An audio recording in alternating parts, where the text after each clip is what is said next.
Question number 5. A VCR and TV were bought for rupees 8,000 each. The shopkeeper made a loss of 4% on the VCR and profit of 8% on TV. Find the gain and loss percent on the whole transaction. Now in this question there are two things which were bought, VCR and TV. VCR nowadays we don't use it because now there are DVD players and all, but VCR used to come long time ago where there used to be a big rectangular cassettes which used to be put inside this VCR and movies and all can be played. Okay. But then VCR, the place of VCR has been taken by the CD player, and then DVD player is a new thing which we are using.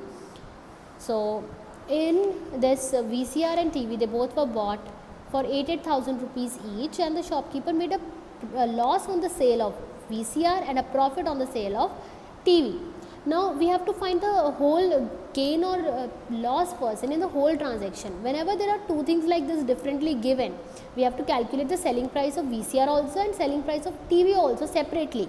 So you can mark two cases like this, case 1 of VCR and case 2 of the TV.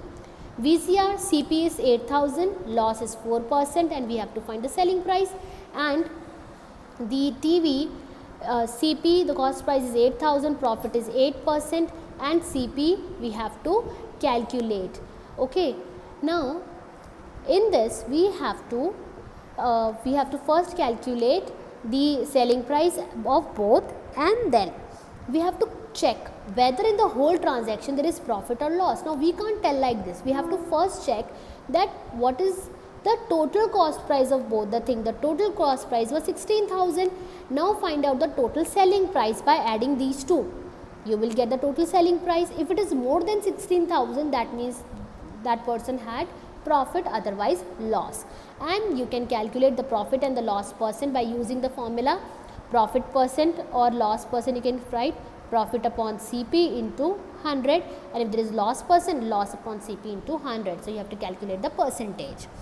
Now question number 6. During a sale, a shopkeeper offered a discount of 10% on the marked price of all the items. What would a customer have to pay for a pair of jeans marked at rupees 1450 and two shirts marked at rupees 850 each?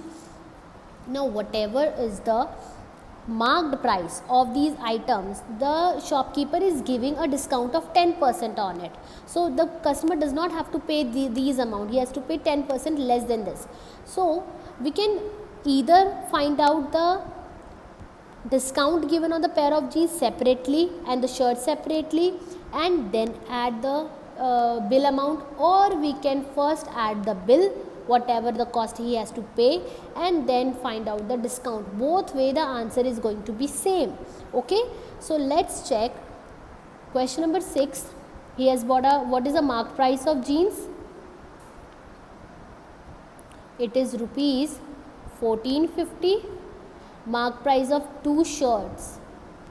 Now one shirt cost rupees 850 and two shirts will cost 850 into 2, that is 1700. Okay, so he has to pay total how much? 1450 and 1700 total. This is what he has to pay. Okay, this is what he has to pay, 3150, but he is getting a discount of 10%. 10% of the bill, the total amount. So 10% upon 100 of means into, I am repeating this again and again so that you all can remember it. So what is left? 315 rupees off he is getting. He does not have to pay 315 rupees out of this. Okay, so let's subtract. So what is the bill he has to pay? How much amount he is paying? 315 minus this, 10 minus 5, 5, 4 minus 1, 3, and this will become 11. 11 minus 3 is 8, and this will become 2. So 2835. This is what he has to pay after the discount.